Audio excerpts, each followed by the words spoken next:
먼저 광고 말씀드리겠습니다. 우리 수련회가 8월 17일, 18일 1박 2일로 수련회를 갑니다. 이따 예배 마친 이후에 우리 전사님이 구체적으로 광고해 주실 거고요.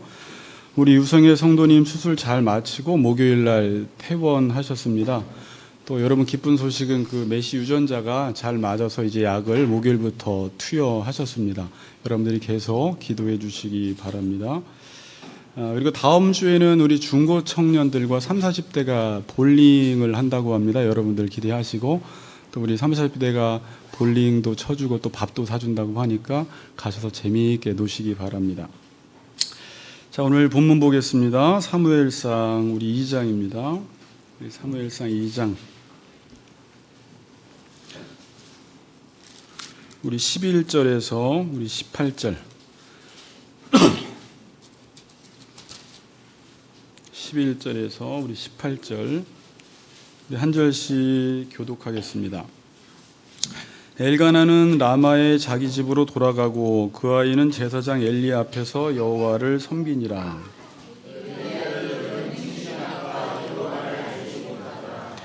그 제사장들이 백성에게 행하는 관습은 이러하니 곧 어떤 사람이 제사를 드리고 그 고기를 삶을 때에 제사장의 사환이 손에 세 살 갈고리를 가지고 와서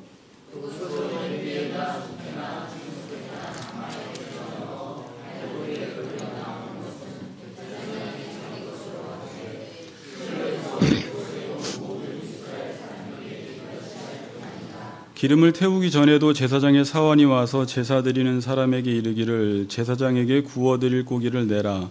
그가 내게 삶은 고기를 원하지 아니하고 날 것을 원하신다 하다가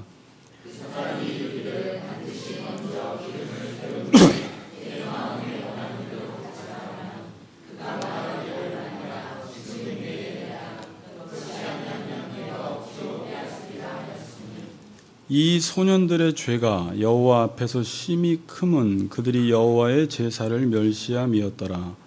사무엘은 어렸을 때 세마포 에봇을 입고 아멘. 네, 사랑과 우리 인사하겠습니다. 여호와를 잘 섬깁시다. 이렇게 인사드립니다. 여호와를 잘 섬깁시다. 네.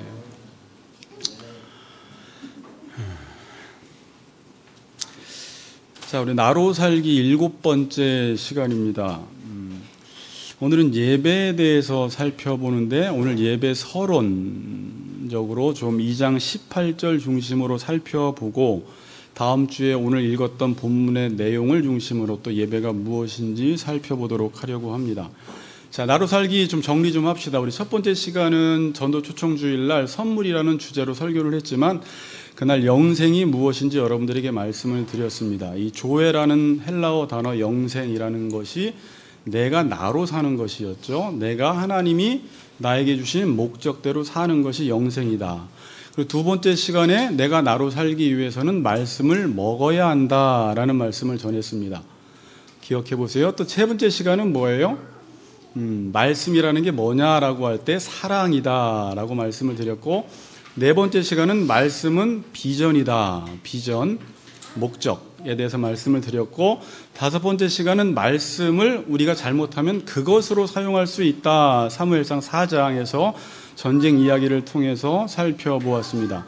여섯 번째 시간 말씀은 뭐예요? 지난 시간에 하나님의 음성 듣기. 주여 말씀하옵소서 종이 듣겠습니다. 음성 듣기였고 오늘 또 내가 나 되기 위해서는 예배. 이 섬긴다라는 단어를 오늘 살펴보도록 하고요. 다음 주까지 예배에 관해서 살펴보고 수련회 때는 잘하는 게 무엇인지 이제 수련회 때 또 보도록 하겠습니다. 자, 잘 따라와 보세요. 내가 나 되기 위해서는 영생하기 위해서는 오늘 처음 오신 분들은 내가 나 되는 것, 영생이라는 것이 같은 것입니다. 내가 나 되기 위해서 영생하기 위해서는 말씀을 먹어야 합니다. 자, 이게 되게 중요한 명제요, 사실이요, 선언입니다. 내가 나 된다라는 것, 나로 살고 싶지만 지금 사람들이 나로 살지 못해요. 영생을 얻지 못해요. 그런데 지금 성경에서는 내가 나 되기 위해서, 영생을 얻기 위해서 하나님의 말씀을 먹으면 된다라는 지금 중요한 명제, 사실을 선언하고 있는 것입니다. 그러니까 말씀을 먹는다라는 것이 얼마나 중요하냐면 영생할 수 있게 하는 것이고, 내가 나로 살 수 있도록 해주는 것은 다른 것은 아무것도 없고 말씀만이 내가 나로 살 수 있게 해준다라는 거예요. 그러니까 말씀이라는 것은 정말 중요한 것이에요. 말씀을 먹는 일은. 그런데 사람들은 말씀을 먹는 일에 그만큼의 가치 부여를 하지 않아요. 그렇죠? 목사님, 말씀 먹는 게 그렇게 중요해요? 너무 중요해요 라고 제가 말을 하는데, 그렇게 중요해요? 그게 얼마나 중요한지를 모른다라는 거예요. 자, 말씀을 먹는 것과 영생과 직결이 되고, 말씀을 먹는 것과 내가 나로 사는 것이 직결이 되는 것입니다. 자, 제가 목요일 날 얼마 전에 우리 여러분 성경 공부를 통해서 전도서를 잠깐 살펴보았어요. 우리 영환이도 배웠다고 하던데, 그 전도서에 보면 어떤 단어가 주로 많이 나와요? 헛되고 헛되니 헛되도다. 이 헤벨이라는 단어예요. 이게 수증기, 안개, 연기라는 뜻이에요. 그러니까 이 세상에 있는 여러 가지 많은 것들, 좋은 것들이 있는데 솔로몬은 그것들은 다 수증기, 쉽게 사라져버리는 것들, 일시적인 것들이라는 거예요. 그게 가치가 없는 것은 아닌데 나름 가치는 다 있는데, 왜 솔로몬은 그게 헛되다라고 이야기를 하냐면, 그게 완전히 무가치하기 때문에 그런 것이 아니라 그것과 하나님의 말씀, 여호와 경외하는 것과 비교할 때는 이것이 정말 헛되다라는 거예요. 자, 여러분 예를 들어서 도미노 피자하고 피자헛하고 어떤 게 맛있어요? 그럼 뭐가 맛있어요? 이건 비교 대상이 되지만, 여러분 도미노 피자가 좋아요? 100억이 좋아요? 그러면 상대가 안 되는 거예요. 그러니까 100억 앞에서는 도미노 피자가 헛된 게 돼버리듯이, 여호와 경외하고 하나님의 말씀을 듣는 일과 이 세상에서 사람들이 나름대로 가치 있다고 하는 그것과 비교할 수가 없다. 여호와 경외하는 것 앞에서는 모든 것이 헛되다. 왜? 이건 다 일시적인 것이다. 왜? 이 말씀은 영원한 것이기 때문에 영원한 것과 일시적인 것은 비교 자체가 안 된다는 차원에서 헛되다라는 것이지, 그건 나름대로의 가치들은 다 있습니다. 그런데 사람들은 가치 없는 것을 위해서 정말 자신의 인생을 다 대가를 지불해서 그것을 얻으려고 하지만, 우리가 대가를 지불한 것만큼 여러분들이 그렇게 중요시 여긴 것들이 나에게 결과와 열매를 가져다 주지 않는다라는 거예요. 그렇죠? 여러분이 지금 중요시 여기는 것이 하나씩 있습니다. 그래서 그걸 위해서 나의 인생, 나의 시간, 나의 삶을 다 바칩니다. 그러나 나중에 다 실망을 합니다. 내가 결국 이거 얻으려고 이거 한 거야? 여러분들이 그렇게 가치 있다고 생각해서 자기의 삶을 다 드렸는데 그게 그만큼의 결과를 나에게 가져다 주지 않는다라는 거예요. 그런 차원에서 이 말씀이라는 것은 너무 중요하다라는 거예요. 그러나 사람들은 이 말씀에 가치 부여를 하지 않는다라는 게 문제입니다. 그래서 지난 시간에 지금 사무엘이 살던 시대가 어떤 시대였느냐? 참 비참한 말인데, 여호와를 알지 못하는 시대. 말씀이 희귀해서 비전이 이상이 보이지 않는 시대라고 말씀을 합니다. 그럼 이제 여러분들은 딱 저한테 7번을 배웠기 때문에 무슨 생각이 돼야 되냐면, 그 시대 사람들이 여호와를 알지 못하고 말씀이 희귀했으면 삶에 목적이 없었겠구나, 비전이 없었겠구나, 사람들을 사랑하지 못했겠구나, 자기의 어떤 욕망, 그것을 이루기 위해서 모든 것을 이용하고 수단화했겠구나. 하다못해 오늘 본문은 하나님께 드리는 그 제사를 드리면서도 자신의 욕망을 이루기 위해서 제사를 수단화하는 거예요. 이제 여호와를 알지 못하고 말씀이 희귀하니까 이러한 증상들이 일어나기 시작하는 것입니다. 내가 나로 살지 못하는 거예요. 영생과 멀어진 것입니다. 자, 그럼 말씀이 도대체 뭔가? 자, 이제 왜 제가 이 질문을 던졌냐면, 지지난 시간에 우리 그 준영 형제 와이프 그 성은자매가 이렇게 막 우리 30, 40대 공부를 하다가 맨 마지막 시간에, 목사님 맨날 말씀을 먹으라고 하는데 말씀이 뭐예요? 이런 질문을 했어요. 근데 이제 이 질문이 되게 중요한 질문인데, 이제 준영 형제는 옆에서 그래요. 우리 2년 동안, 3년 동안, 5년 동안 그것만 들었어. 근데 난 5년치를 다 들을 수가 없어. 이제 이러는 거예요. 그러니까 저희가 에베소서를 통해서 말씀이 무엇인지를 교회론적으로 설명을 다 드렸습니다. 근데 만약에 여러분들이 누군가가 성은자매처럼 여러분에게 와서 그럼 오선희 성도님 말씀이 뭐예요? 저에게 한번 이야기 좀 해주세요 라고 딱 이야기했을 때 뭐라고 대답할 수 있을까라는 거예요. 그래서 그날 전도사님이 그 이야기를 듣고 혼자 말은 안 하고 집에 가서 누군가가 나에게 이 질문을 하면 어떻게 대답할까 이 고민이 돼서 사모님하고 가서 이걸 토론을 했다는 거예요. 집에 가서. 그리고 지난 시간에 아이들이 마침 지난 시간에 안 오고 수족구 걸리고 막 이래서 지난 시간에 저 교장실에 모여서 조촐하게 4시 반까지 3시간 동안 토론을 한 거예요. 육아 문제를 토론을 하고, 두 번째는 도대체 말씀이 뭐냐. 그래서 제가 이제 간단하게 정리해 준 게 이겁니다. 말씀은 단순한 글자가 아니다. 말씀은 율법인데, 율법은 하나님의 본성의 법이에요. 본성. 그러니까 말씀이 하나님이세요. 그러니까 말씀은 항상 인격으로 대해야 합니다. 자, 그러면 말씀을 먹는다라는 건 말씀과 교제한다라는 사실을 제가 지난 시간에 가르쳐 드렸고, 말씀을 먹는다라는 말은 하나님을 먹는다라는 말인데, 이 말이 무슨 말이에요? 그럼 내가 나되기 위해서 말씀을 먹어야 돼요.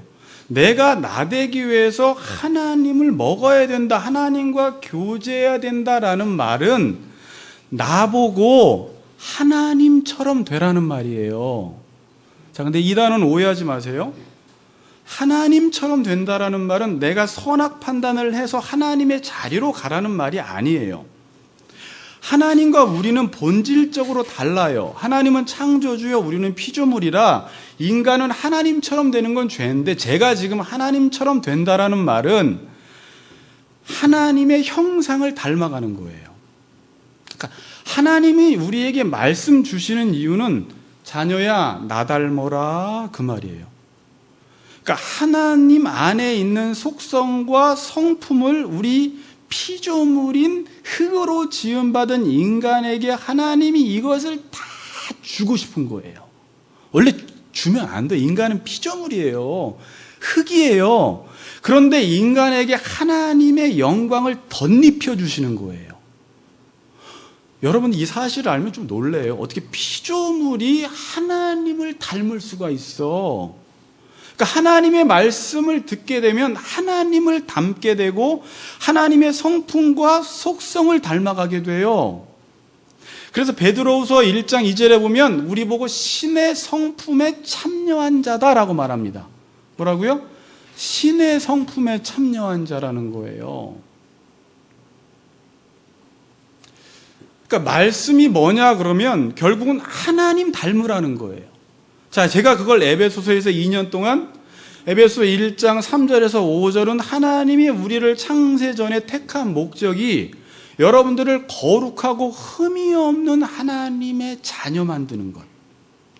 지금 그래서 부모들도 자녀들에게 계속 말씀을 주는 이유는 똑같은 말이에요. 반복되는 말이에요. 말씀을 만약에 논문으로 쓰면 별 내용이 없어요. 그런데 늘 똑같은 말을 하는 이유는 우리 자녀가 내 안에 있는 말을 듣고 아빠, 엄마 닮아서 잘 훌륭한 사람으로 잘 살라는 거예요. 말씀이 그거예요, 율법이라는 게. 그렇죠. 그 내용을 보면 별거 없는데 그 안에는 엄청난 사랑이 들어가 있습니다. 그러니까 나로 사는 것이 뭐냐? 인간의 삶을 하나님처럼 살게 해주신 거예요. 그러니까 말씀을 먹는다라는 게 뭐냐?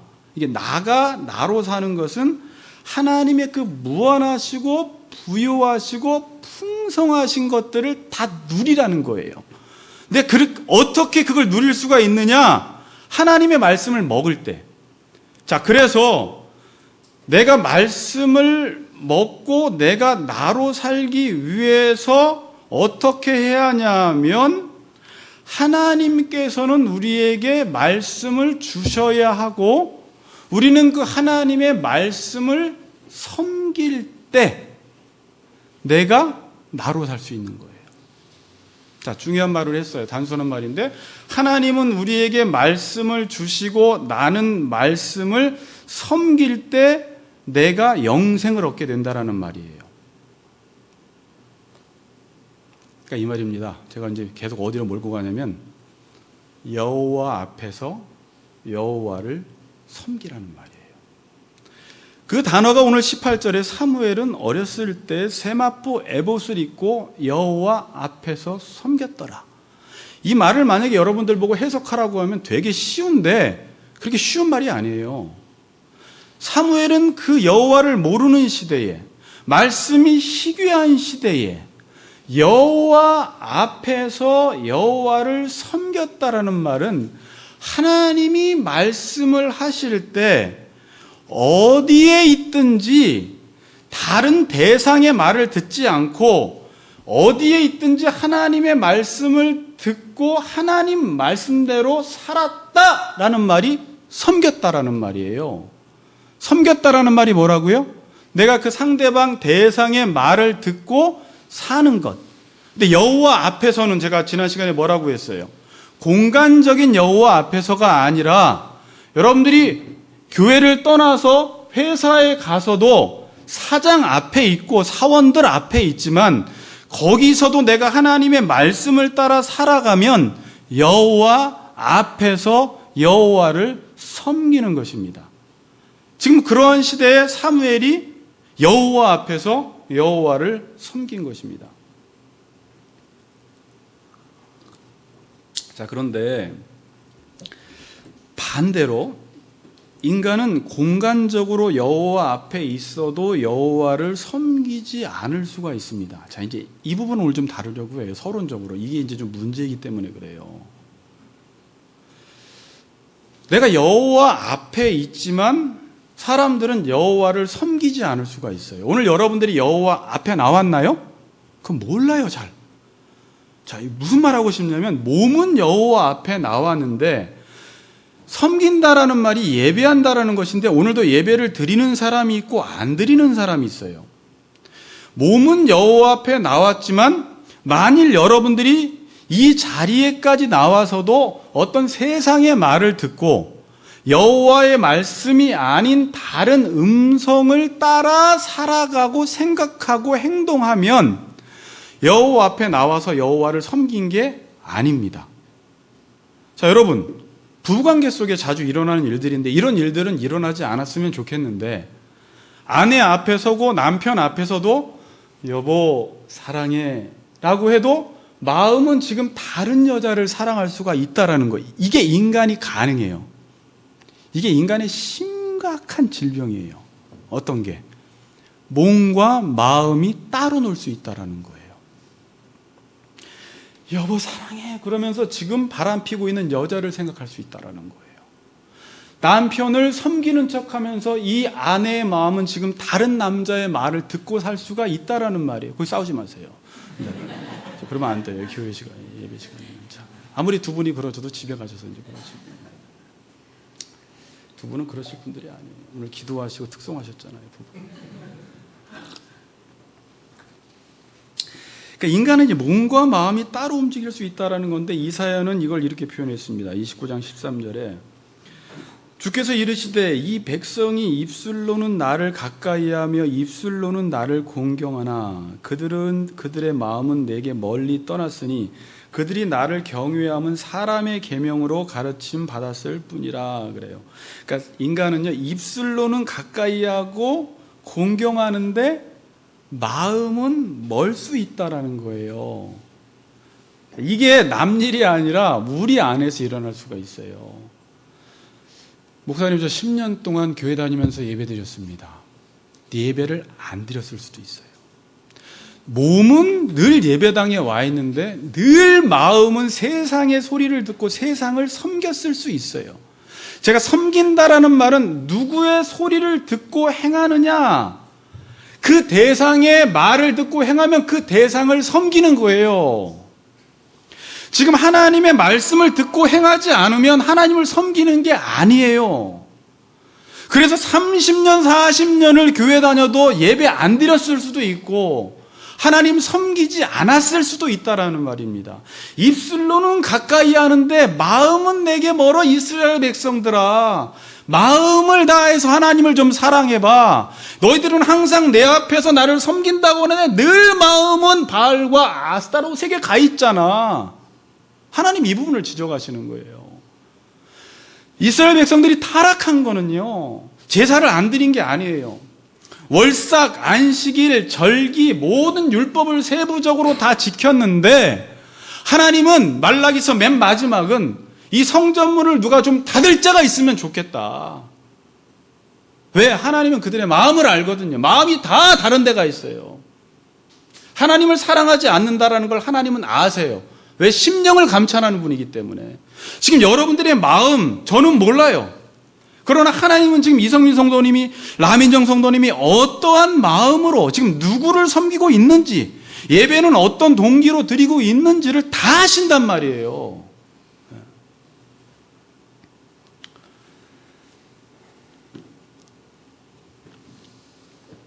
몸은 하나님 앞에 와 있으니까 하나님을 예배하는지 아는데 마음은 얼마든지 다른 신을 섬길 수 있다라는 것입니다. 흔히 가리켜 제가 이제 구약을 배울 때 이스라엘 백성들이 뭐 혼합주의다, 뭐 이런 양다리 걸쳤다 이러는데 제가 가만히 생각해 보면 혼합주의는 없어요. 자, 여러분, 몸은 와이프 앞에 와 있는데 지금 다른 여자를 사랑하면 이게 양다리 걸친 건가요? 아니에요. 지금 이 사람은 다른 여자를 사랑하는 거예요. 몸만 여기 와 있는 거예요.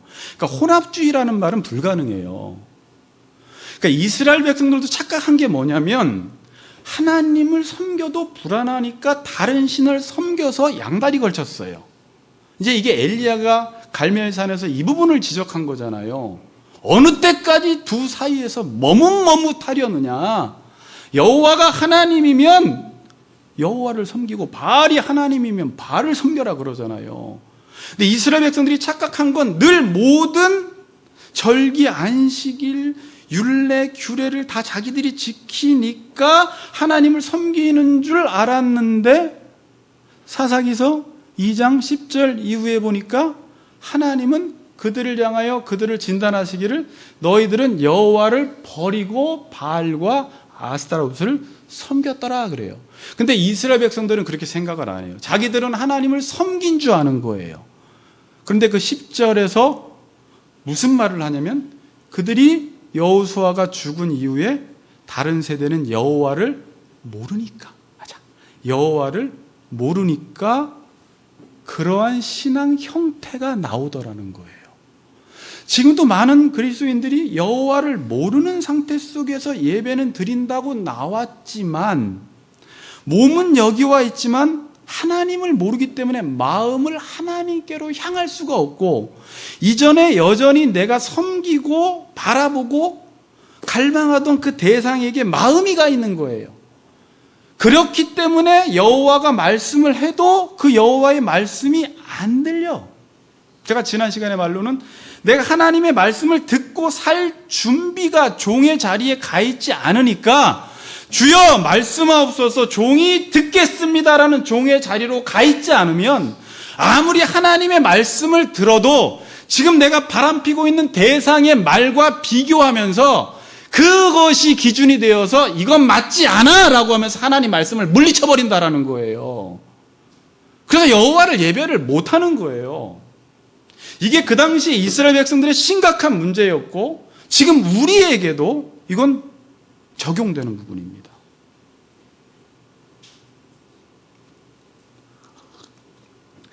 인간은 몸과 마음이 따로 움직일 수 있다는 거예요.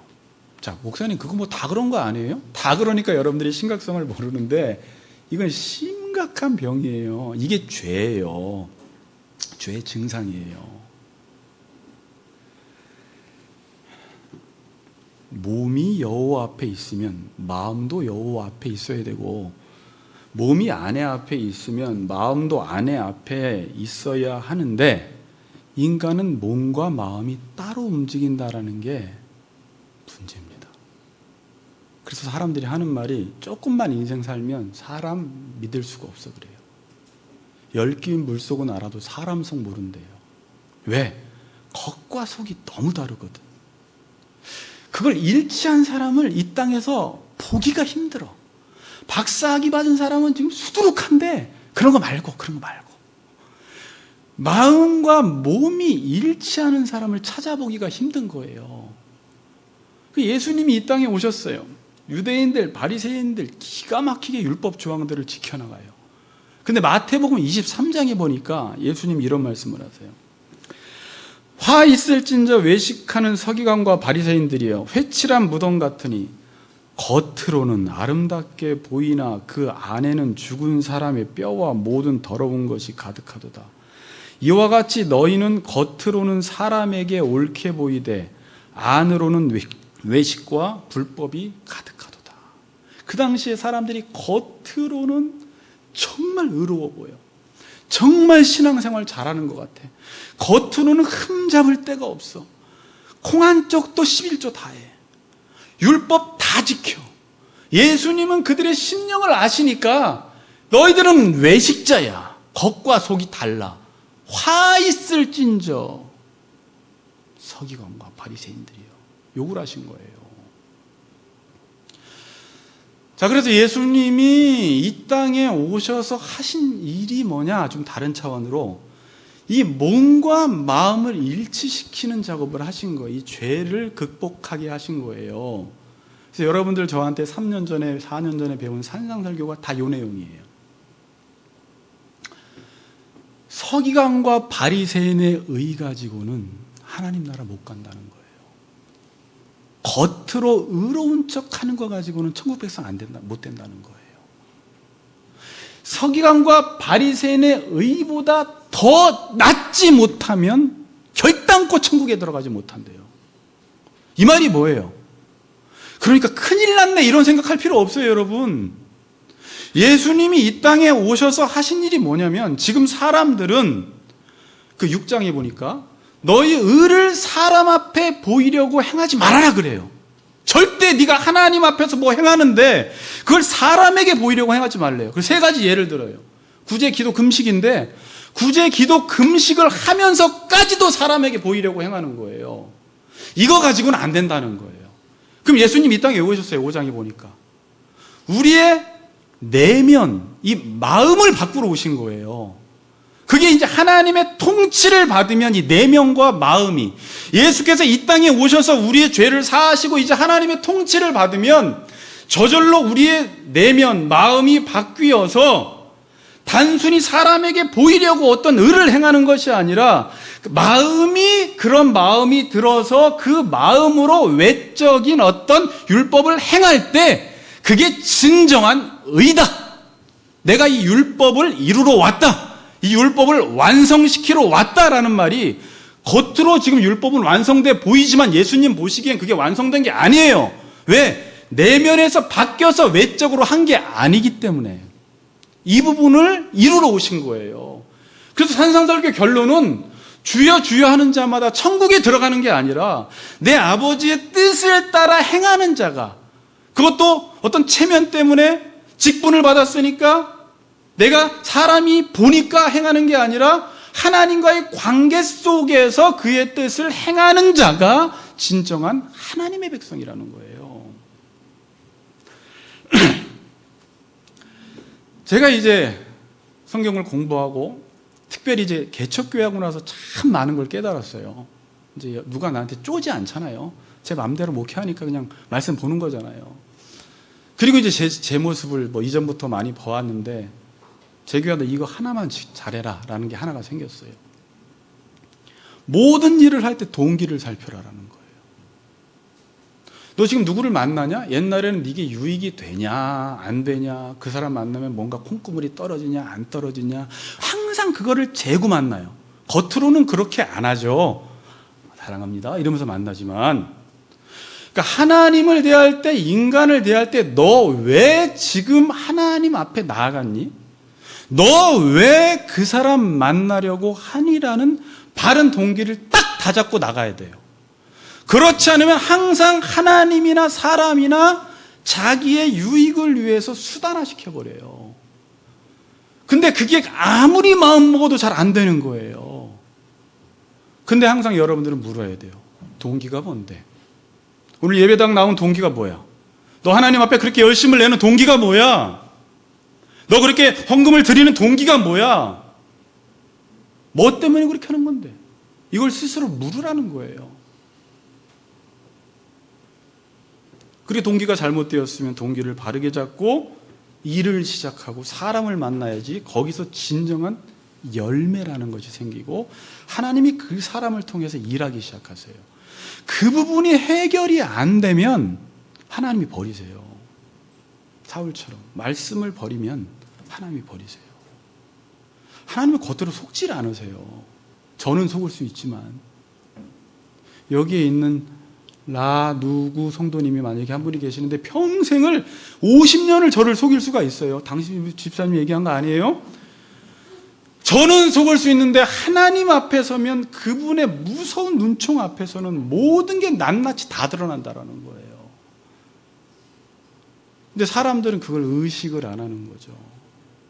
그냥 사람이 나 칭찬해주고 목사가 칭찬해주고 주변에서 좋게 보면 마치 자기가 좋은 줄 알아.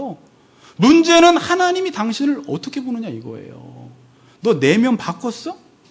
또 왜 이렇게 겉만 신경 쓰냐? 네 동기 살피라고. 예수님이 그것 때문에 오셨는데 그 부분을 신경을 안 쓰는 거예요.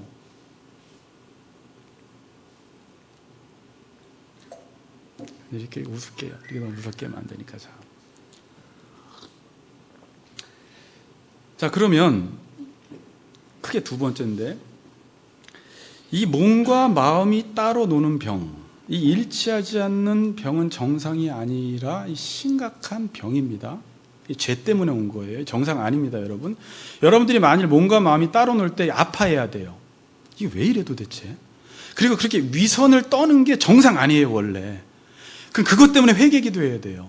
하나님 오늘 또 잘못 살았네요. 겉으로 뭐 성경 보고 읽고 이게 문제가 아니라 내 마음의 중심이 어디로 가 있냐 이걸 살펴야 돼요. 그걸 살펴야지 외적으로 몇 가지 했다고 해서 오늘 할렐루야 잘 살았어 이러면 안 돼요. 심각한 병인데 이 병은 어디서 온 걸까요? 자, 병이 걸렸을 때는 원인이 뭔지를 알아야 돼요. 그래야지 이 병을 고칠 수가 있어요. 자, 이 병은 고칠 수 있을까요? 몸과 마음이 따로 노는 거 고칠 수 있을 것 같아요, 오성도님? 고칠 수 있을 것 같죠. 지금 조금씩 고쳐지고 계시죠? 이 병은요, 하나님을 사랑하지 못해서 온 병이에요. 잘 들으세요. 근데 제가 쉽게 설명드리는 거예요. 하나님을 사랑하지 못해서 온 병인데 하나님을 사랑하지 못하는 이유가 뭐냐면 그분을 알지 못하기 때문에 그래요. 자, 계속 알지 못한다라는 걸 계속해서 됐다. 여호와를 모른다 지금 이 시대가. 하나님을 알지 못하면 하나님을 사랑하고 싶어도 절대 사랑할 수 없습니다. 억지로 안 돼요. 자, 그럼 하나님을 알지 못한다고 할 때 뭘 알지 못한다라는 거예요? 하나님이 나를 사랑하시는 것을 알지 못하니까 나도 하나님을 사랑할 수가 없는 거예요. 많은 사람들이 여호와를 사랑하세요. 하나님을 사랑하십시오. 아멘. 근데 사랑 안 됩니다. 하나님 사랑은 요한 1서에서 이야기하듯이 하나님이 먼저 우리를 사랑하신 그 사랑을 알아야지 하나님이 어떤 분이신지 알고 내 지가 온전히 하나님이 누구신지를 알 때 내 의지로 마음과 뜻과 정성을 다해서 하나님을 사랑하는 거지. 모르는데 애따 모르겠다 사랑해보자. 이거는 한 시간도 못 가요. 안 된다라니까요. 그러니까 이 병은 어떻게 왔다고요? 하나님을 사랑하지 못해서 마음과 몸이 나뉘어졌는데 하나님을 사랑하려면 하나님이 나를 사랑하신다라는 사실을 알기 전까지는 절대 하나님을 사랑할 수가 없다라는 것입니다. 여러분, 모든 인생들은 다 불안하고 두려운 마음을 가지고 삽니다. 이게 인간의 실존이라고 해요. 그래서 실존주의 철학가들은 인간의 실존은 한마디로 불안이다 그랬어요. 그리고 우리 제자훈련에서도 인간이 하나님을 떠나면 첫 번째 소외감, 외로움, 불안감, 두려움, 이게 모든 인간 안에 내재되어 있어요. 그래서 그냥 불안해요. 그냥 아무것도 안 해도 모든 게 잘 되고 있는데도 불안한 거예요. 왜 불안할까요? 왜 두려울까요? 왜 소외감을 느낄까요? 하나님이 나를 사랑하신다라는 사실을 모르는 것으로부터 이러한 병이 찾아온 거예요.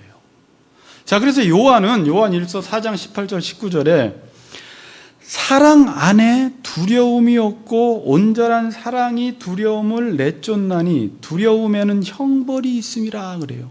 여러분 이 뜻 이해하셨어요? 뭐 그냥 여러분들은 사랑 그러면 사랑 안에 두려움이 없고 이거 이해하기 힘들어요. 우리는 자꾸 사랑 그러면 일반적인 뭐 감정적인 사랑, 에로스적인 사랑을 생각하니까 뭐 사랑하면 두려움이 없나 그 뜻을 말하는 게 아니에요. 지금 여기서 말하는 사랑은 하나님 사랑을 말하는 거예요. 요한은. 그럼 하나님 사랑은 뭐예요? 여러분이 하나님이 나를 사랑한다라고 했을 땐 이제 호세아서에서 배우겠지만 이거 헤세드라는 것은 책임지는 사랑이에요. 무슨 사랑? 그러니까 사랑은 책임지는 거예요. 남녀 간의 부부 관계 속에서도 사랑은 책임지는 사랑이에요. 하나님이 우리를 사랑한다고 했을 때는 책임지겠다라는 거예요. 그러니까 하나님이 나를 사랑해 그 말은 내 인생 모든 것들을 하나님이 나를 향한 그 목적이 이루어질 때까지 하나님이 간섭하시고 돌보시고 그걸 반드시 성취하신다라는 말을 한마디로 성경에서는 사랑한다 이래 버리는 거예요. 자, 그러니까 하나님이 나를 사랑해 그 한마디가 아무것도 안 두려워. 자, 이제 알겠어요? 아무것도 두려워 말라. 내가 어찌하여 불안하여 하는고? 너는 내 하나님을 바라라. 그 얼굴에 도우심을 인하여 오히려 찬양하리로다. 두려워하지 말라. 내가 너와 함께함이니라. 놀라지 말라. 나는 네 하나님이니. 이걸 그냥 생각하면 안 돼요. 왜 하나님이 이런 말씀을 하세요? 내가 너를 사랑해. 내가 너를 책임질 거야. 내가 너를 택해서 하나님의 자녀 만들었을 때는 어떠한 영화라는 목적 지점이 있는데 부르신 그들을 의롭다 하시고 의롭다 하신 그들을 영화롭게 만들 텐데 이것은 네 힘으로 하는 게 아니라 내가 너를 구원했을 때는 그 목적 지점에 이를 때까지 내가 책임질 거야 라는 말이에요. 그러니까 너 두려워하지 말라는 거예요. 불안해하지도 말라는 거예요. 네 인생이 지금 불안한 상황 가운데 있어. 두려운 상황 가운데 있어. 일이 진행이 안 돼. 때로는 질병으로 인해서, 때로는 재정적인 어려움들로 인해서, 때로는 인간관계 어려움들로 인해서 삶이 풀려나가지 않는데 우리는 그때 무슨 생각을 하냐? 내가 하나님의 자녀라면 하나님이 내 인생을 책임진다라는 거예요. 아멘 합시다. 아멘. 하나님이 창세전에 우리를 택하시고 예정하시고 부르시고 거룩하고 흠이 없는 자녀 만드시려고 우리를 택하셨는데 그러면 네가 거룩하고 흠이 없게 될 때까지 나는 절대로 떠나지 않는다라는 거예요. 무서운 말이에요 이거. 그래서 호세아서는요 주제가 불붙는 사랑이 무서워. 그 사랑이 너무. 가끔 자녀가 엄마가 너무 나를 사랑하면 집착 말고 진짜 우리 자녀를 향한 그 목적을 이루기 위해서 엄마가 두 손 다 걷고 내가 이제 너 그 사람 만들 때까지는 포기 안 해. 좀 내버려둬요. 가끔 그랬으면 좋겠죠. 그리고 부모는 근데 그 자녀를 향한 목적을 이루다가 이게 엄마 한계다. 더 이상 못 해먹겠다. 이럴 수 있겠지만 하나님 그런 게 없어요. 한계가 없어. 네가 뭐 어디로 가고 뭐 도망가고 뭐 죄를 짓고 나는 안 돼요. 엄마 나는 못해요. 나는 절대 거룩해지지 않을 거예요. 막 해도 하나님께서 그래. 하나님 웃으세요. 그리고 계속 작업 들어가세요. 무서운 사랑이에요. 그러니 요한은 그걸 이렇게 이야기하는 거예요. 사랑 안에 두려움이 없고 온전한 사랑이 두려움을 내어쫓나니. 여러분, 오늘 이 말씀 하나가 두려워하지 말아라 라는 그 말씀이 무슨 의미인지 깨달으셔야 돼요. 아멘. 하나님이 나를 사랑하신다라는 말은 우리 인생은 아무것도 그 어떤 것도 두려워할 필요가 없습니다. 하나님이 나를 사랑하면 그 인생은 끝난 거예요. 그냥 끝났어요. 인생이 두려운 이유는 하나님이 나를 사랑한다는 게 안 믿어져. 그러니까 내가 모든 것들을 책임지려고 해. 불안해. 예측이 안 돼. 조금만 지금 계획대로 인생이 진행이 안 되면 너무 불안한 거예요. 두려운 거예요. 하나님이 나를 책임진다는 사실을 모르는 사람들은.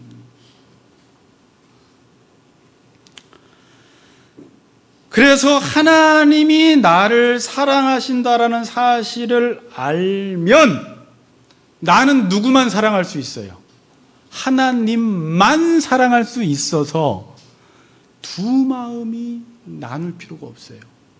여러분 산상설교에 배웠지만 두 마음은 왜 생겨요? 염려 때문에 생기는 거예요. 그리고 두 마음을 품으면 모든 걸 주께 얻기를 생각하지 말라고 그랬어요. 두 마음 품는 거 얼마나 하나님 미워하시는지 몰라요. 너희들이 하나님과 재물을 겸해서 섬기지 말래요. 그건 하나님 못 믿겠다라는 말이거든요. 자, 좀 벗어났는데, 자, 하나님이 나를 사랑하신다라는 걸 알면 내가 하나님만 사랑할 수 있게 돼요. 그런데 하나님이 나를 사랑하신다라는 사실을 모르면 하나님을 사랑하지만 뭔가 아쉬워. 그래서 다른 대상 하나를 대안으로 딱 둬버려요. 우상 숭배가 되는 거예요. 왜 자꾸 다른 대상을 하나 더 두냐면 이분 하나만으로는 불안한 거야. 그 불안을 어떻게 극복해요? 다른 대상 하나를 대안을 둠으로 극복하려고 하는데 하나님은 이렇게 하지 말고 여호와를 알아서 여호와가 너를 얼마나 사랑하는지 알면 우상은 저절로 끊어져요. 여러분, 지금 하나님이 나를 사랑하시는지를 모르니까 자꾸 다른 대상을 두는 거예요. 이걸 만약에 가정적으로 적용을 하면, 자, 그냥 흔하게 사랑받지 못한 아이들이 중독 현상이 잘 일어나요. 부모로부터 진짜 사랑, 그러니까 부모의 집착적인 사랑, 막 자기의 야망을 막 자식을 통해서 이루려고 하는 이런 사랑 말고 진짜 자식이 잘 되기 위해서 주는 말로 사랑받은 사람은 중독 안 됩니다. 잘. 그냥 뭐 하다가도 돌아와요. 정서적으로 건강해요. 사회적으로 건강해요. 그래서 깊이 어디에 빠지질 않아요.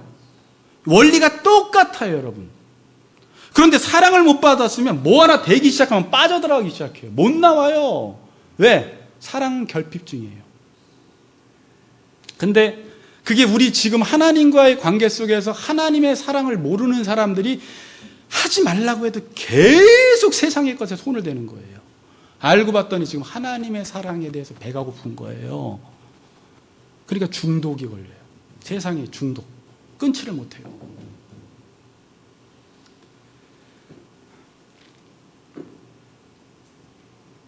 우리가 신앙생활을 하기 위해서 정말 풀어야 할 숙제는 자 이거예요. 내가 하나님만 사랑하면 정말 잘 살 수 있느냐? 자, 이 질문을 가지고 여러분 토론하세요. 부부끼리. 여보, 우리 가정 진짜 하나님 말씀대로만 살면 잘 살 수 있어? 책임질 수 있어? 아니야. 아니, 한번 요거 답변해 보시라고요.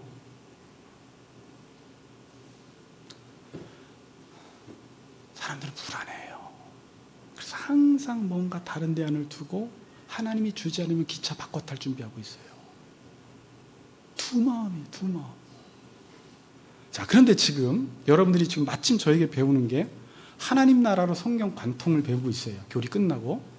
그럼 지금 하나님 나라 성경 관통 원리가 끝났는데 이 원리에서 배운 게 뭐예요? 간단하게 정리하면 모세 오경은 하나님 나라의 원리를 가르쳐줘요.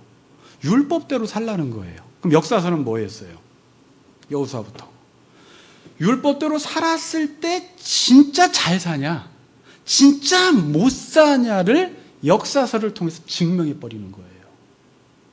이스라엘 백성들이 하나님 나라 백성으로서 율법을 따라 살아갔을 때 진짜 복이 오냐? 말씀을 따라 살지 않았을 때 진짜 저주가 왔냐? 말씀을 따라 살았을 때 땅이 확장됐냐? 말씀을 따라 살지 않았을 때 이방인들의 침입을 받아 땅이 축소됐냐? 이걸 실제 역사들을 통해서 우리가 확인해 나가는 거예요. 뭐야? 이거 하나님 말씀대로만 살면 병거 많이 두지 않고 여자 많이 두지 않고 말 많이 두지 않아도 하나님의 율법책을 등사해서 왕이 그 율법대로 정의와 공의로 통치했더니 실제적으로 나라가 부강하고 하나님께서 경제적으로 정치적으로 하나님께서 지켜주신다라는 거예요.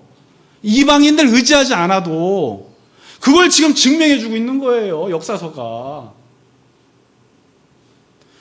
레위기 26장과 신명기 28장에서 정말 하나님 말씀대로 사는 사람은 복을 받고 그렇지 못한 사람은 저주를 받는데 이게 실제 우리 삶 속에 그대로 100% 적용되고 있다는 거예요. 그리고 여러분들은 이걸 거울 삼아 반복해서 다시 죄 짓지 말고 실제 그렇게 해보라는 거예요. 하나님만 믿고 그리할 때 여러분의 삶이 어떤 은혜가 있고 어떤 복이 임하는지를 경험해 보시라는 것입니다. 성경은 이것이 맞다는 것을 보여주고 있습니다. 그런데 사람들은 이 말씀, 율법의 자리에다가 하나님의 자리에다가 다른 그것을 갖다 놓고 그것이 마치 나의 인생을 행복하게 해주고 잘 되게 해줄 것처럼 생각하고 그것을 섬기고 있어요. 예수를 믿으면서도 하나님을 믿으면서도 믿지를 못하겠는 거예요. 사랑하고 싶은데 사랑이 안 되는 거예요. 이유는 하나예요. 여호와를 모르기 때문에. 이 시대는 지금 여호와를 알지 못하였더라. 말씀이 희귀하여 이상이 보이지 않으니까 그런 증상들이 나타나는 거예요. 다음 주에 설교할 제사장들이 제사를 드리면서 어떤 행태들을 보이는지 사무엘상 4장에서 전쟁을 하는데 하나님의 언약궤를 그것으로 사용하고 있는 이런 미신적인 신앙 행태가 나타나고 있다는 거예요. 뭐 없으니까? 여호와를 모르니까. 하나님을 섬기려면 하나님만 섬기라는 것입니다. 하나님을 예배하려면 하나님만 사랑하라는 것입니다. 하나님을 섬기려면 하나님께만 마음을 두라는 거예요. 마음과 뜻과 정성을 다해서 주 너의 하나님만 사랑하라는 거예요. 전심을 다해 하나님만 사랑하라는 거예요. 그런 마음이 둘로 나뉘지 않는다라는 거예요. 근데 하나님을 사랑하고 싶은데 그게 안 되는 거예요. 저는 이게 지금 이 시대도 여호와를 몰라서 지금 예배가 안 드려지는 거예요. 큰 건물 들어간다고 예배 잘 드려지는 게 아니에요. 여기 좋은 성악가들이 나오고 좋은 찬양 인도자가 나온다고 예배가 잘 드려지는 게 아니에요. 여호와를 모르면 예배를 못 드린다니까요, 여러분. 여호와를 모르는데 어떻게 여호와를 섬겨요? 그래서 하나님이 이게 이제 새 언약이라고 해요. 신학적으로는 역사 속에서 행하신 일이 있어요. 뭘 행하셨어요? 이들에게 여호와를 알려줘야 돼. 여호와를 어떻게 알려줘? 역사 속에서. 그래서 예수님을 이 땅에 보내신 거예요. 예수가 여기 왜 나오지? 예수를 이 땅에 보내셔서 하나님이 이 독생자 아들 예수 그리스도를 십자가에 죽는 이 사건을 통해서 하나님이 너희들을 얼마나 사랑하시는지를 보여준 사건이에요. 하나님이 세상을 이처럼 사랑하사 독생자를 주셨으니. 저는 예전에 세가족 공부를 목동반석교에서 하다가 이걸 가지고 6번을 공부를 하는데 3장 16절을 가지고 하나님이 세상이 뭔지, 하나님이 세상을 사랑한 게 뭔지, 하나님이 세상을 이처럼이 뭔지 딱 걸린 게 이처럼이었어요. 그럼 이처럼은 뭐지 도대체? 이처럼 사랑하는 걸 알아야지 하나님의 사랑을 깨달을 텐데 이처럼을 하는 게 힘든 거예요. 그게 십자가 사랑인데, 십자가 사랑을 단순히 감정적으로 추상적으로 그냥 예수님 고난 많이 받으셨네, 힘들었겠네, 아프겠네, 로마의 병정들에게 가장 저주스러운 십자가에 죽으셨네, 이거 아니에요. 여러분, 그 십자가 사건은 하나님이 우리를 얼마나 사랑하시는지, 로마서 5장 8절에 우리가 아직 죄인 되었을 때에 그리스도께서 우리를 위하여 죽으심으로 하나님께서 우리에게 대한 자기의 사랑을 확증하셨다, 증명해 보이신 거예요. 자, 그래서 십자가를 통과했다라는 것은 하나님의 사랑을 깨달았다라는 말과 같은 말이에요. 내가 십자가의 사랑을 알았다, 십자가를 통과했다, 나는 십자가로 구원받았다라는 말은 하나님이 나를 얼마나 사랑하시는지를 난 이제 알아서 나도 이제 십자가의 사랑을 통과한 사람은 하나님만 사랑하는 자의 삶을 살아가는 거예요. 하나님을 사랑한다는 것은 그의 계명을 지키는 거예요. 요한복음 15장에 보니까. 그러니 내가 십자가의 사랑을 통과하고 구원받았다고 하는데 아직 십자가의 사랑이, 십자가가 뭔지를 모르면 하나님의 사랑이 깨달아지질 않아요. 십자가의 사랑도 그냥 객관적으로 2000년 전에 예수가 나를 위해 죽었대, 이것만 가지고는 하나님 사랑 못합니다.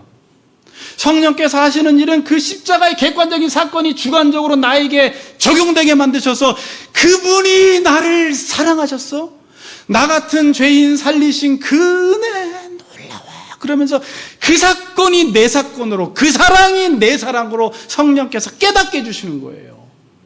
그리고 은혜 받은 자로서 내가 이제 이 사랑을 어떻게 보답할까, 어떻게 하나님 말씀대로 내가 살아갈까, 그 반응으로 여러분들이 행하는 게 신앙생활이라고 하는 거예요. 그러니 신앙생활은 하나님의 십자가의 사랑을 깨닫지 못하면 신앙생활이 안 돼요. 율법의 완성은 사랑이에요. 율법 전체를 십자가 안에 확 압축시켜버렸어요. 하나님이 누구신지를 율법을 통해서 계시하셨어요. 그런데 율법이 너무 어려워. 율법을 통해서 하나님이 자기 계시를 못 깨닫겠어. 그래서 십자가 안에서 압축 파일로 확 넣어버리셨어요. 십자가에 하나님의 공의와 하나님의 사랑이 다 드러난 거예요. 우리를 이렇게까지 사랑해? 로마서 8장 32절에 보니까 그 아들을 아끼지 아니하고 우리를 위하여 내어주신 이가 어찌 그 아들과 함께 모든 것을 우리에게 주시지 아니하시겠느냐. 아니, 하나님이 자녀를 위해서 자기 독생자 아들 예수 그리스도를 주셨다면 그 아들과 함께 그 이후에 모든 은사를 우리에게 주지 않겠느냐라는 거예요. 준다라는 거예요. 누가 우리를 그리스도의 사랑에서 끊으리요? 환난이냐 핍박이나 공군이냐 적신이냐 기근이냐 칼이냐, 아무것도 우리를 그리스도의 사랑에서 끊을 수 없다 그러는 거예요.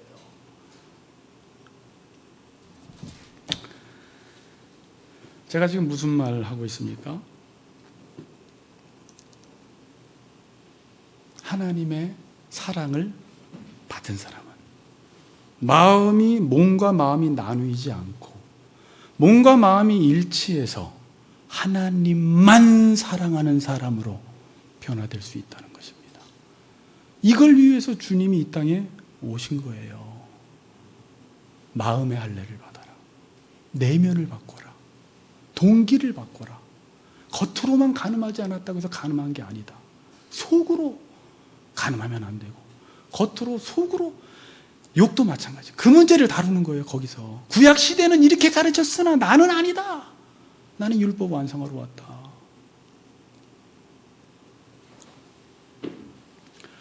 그럼 십자가의 사랑을 깨달은 사람은 어떻게 살아가야 돼요? 하나님만 사랑해야 돼요. 이게 그리스도인이에요. 하나님만. 자, 오늘 마무리인데 제가 여기서 마치려다가 또 이걸 오해할까봐, 하나님만 사랑하라는 게 뭐예요? 알겠습니다. 노성도님이랑 저랑 이제 둘이 결의를 했어요. 노성도님, 맞아요. 우리 이제 하나님만 사랑합시다. 아멘! 그랬어요. 어떻게?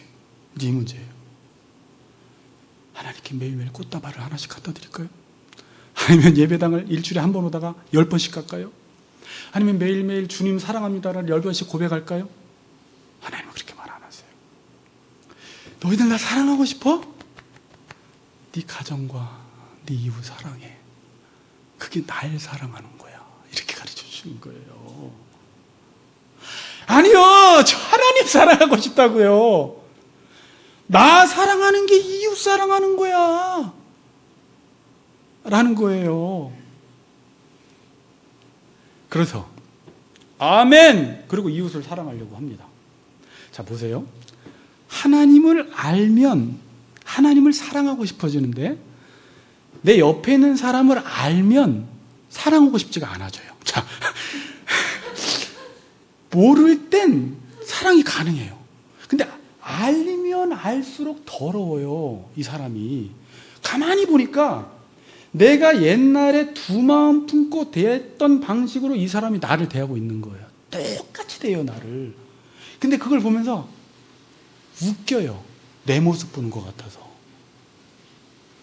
나를 대할 때 보니까 저 사람이 부부인데도, 친한 친구인데도 항상 그것을 위해서 나를 이용하는 게 교묘하게 들어가서 나를 만나는 거예요. 근데 이걸 깨달은 사람은 이게 보이기 시작해요. 뭐야 쟤? 예, 나 너 사랑 안 해. 이게 아니라 하나님 사랑하려면 그냥 그렇게 두 마음을 품고 오는 사람을 사랑하라는 거예요. 웃으면서 옛날에 내 모습이구나, 내가 저랬구나 라고 하면서 그 사람을 사랑하기 시작하는 거예요. 그게 하나님을 사랑하라는 거예요. 여러분이 하나님 사랑한 거예요, 그렇게 했으면. 그런데 그 사람을 알고 사랑하지 않고 나를 사랑하는 사람만, 나한테 잘 대해주는 사람만 사랑하는 건, 그건 이방인들도 하는 일이라는 거예요. 야, 네가 하나님의 자녀면 너도 옛날에 그랬을 때 내가 너 사랑했잖아. 너 두 마음 품고 나한테 다가왔었지. 근데 너 지금 이제 고침받고 사람들을 사랑하라고 하니까 두 마음 품고 다가오니까 왜 그 사람들 보고 못해 먹겠다고 하냐? 그 사람 사랑하라고, 그게 하나님 사랑하는 거야. 요한일서가 그걸 이야기해 주고 있는 거예요. 보이는 형제를 사랑하지 않는 자는 하나님 사랑하는 게 아니다. 말과 혀로만 사랑하는 건 사랑하는 게 아니다. 그래서 모세오경 전체, 레위기, 신명기서는 전체가 이웃에 관한 사랑을 율법 조항으로 정확히 쪼개놓고 있는 거예요. 고아와 과부와 나그네와 모든 미리싹 떨어뜨리는 거, 어떻게 도와줘야 될지 하나님은 온통 거기에 관심이 있는 거예요. 불쌍한 사람들에게.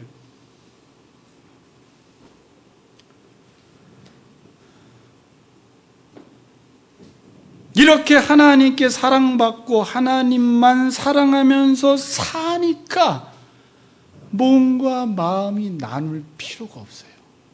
여러분들이 아내만 사랑하고 남편만 사랑하면 두 마음으로 나눌 필요가 없어요. 사랑 안 하니까 두 마음이 되는 거예요.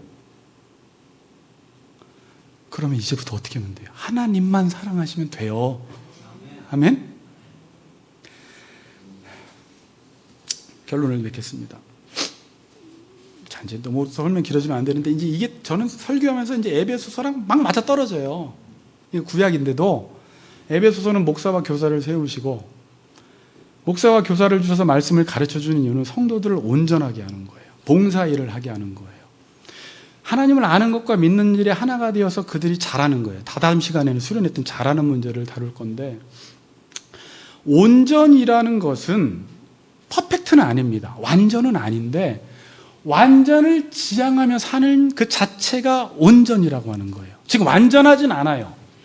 그런데 그 완전을 향하여 아는 것과 믿는 게 하나가 되고, 지금 내가 완전하게 하나님을 사랑하진 않지만 계속 종의 자리에서 하나님 말씀을 듣고 하나님을 섬기려고 하는, 늘 나와 내 안에 있는 동기와 싸워나가면서 하나님만 사랑하려고 하는 그 삶의 자세 자체가 온전입니다, 여러분.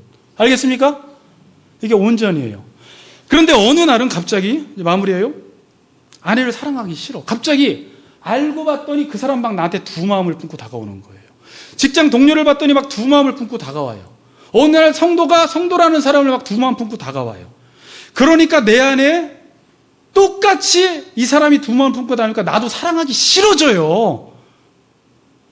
그럼 사랑하려고 노력해야 돼요. 또 배웠던 거지만 어디로 가야 돼요? 하나님만 사랑하는 쪽으로 가야 돼요. 다시 이야기하면 하나님의 음성을 듣는 쪽으로 가야 돼요.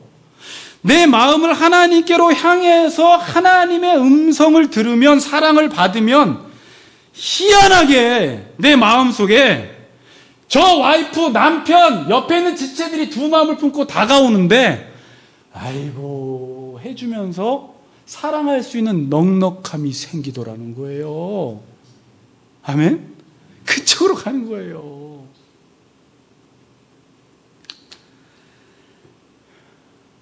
몸과 마음이 일치하지 않으면 하나님을 예배하고 싶어도 예배할 수가 없습니다. 몸과 마음이 일치하지 않으면 다른 대상을 섬기고 싶지 않아도 섬길 수밖에 없습니다. 그럼 여러분들의 온통 관심은 어디로 가야 돼요? 호세아가 이야기했던 대로 여호와를 알라, 여호와를 힘써 알라. 이 백성이 여호와를 아는 지식이 없으므로 망하는도다 그래요. 교회 안 나가니까, 직분 안 나니까 그게 아니에요. 여호와를 아는 지식이 없어서 백성이 망한다는 거예요. 그럼 우리는 어디에 온통 신앙생활에 힘을 기울여야 돼요? 유재기 목사는 여러분과 함께 여호와를 아는 일에. 그리할 때 여러분들도 모르는 사이에 점점점 몸과 마음이 일치가 되면서 그게 청결하다고 하는 거예요. 마음이 청결한 자가 되어서 하나님을 예배할 때 옆 사람들은 누리지 못하는, 난 오늘 예배 너무 힘들었어, 예배가 뭐 이래 막 이러는데 이 사람은 하나님의 은혜를 듬뿍 받고 오는 거예요. 남들이 경험하지도 못하고 남들이 듣지도 못하고 남들이 보지도 못하는 것을 혼자 다 보고 예배당을 박차고 나가요. 어떤 사람에게? 하나님을 사랑하는 사람들에게 하나님이 그의 친밀하심을 보여주세요. 잠언서에 보니까 이렇게 해서 몸과 마음이 일치돼서 여호와만 사랑하시고 여호와 아는 것을 최고의 기쁨으로 사시는 우리 같이 걷는 교회 성도님들 되시기를 주의 이름으로 축복합니다.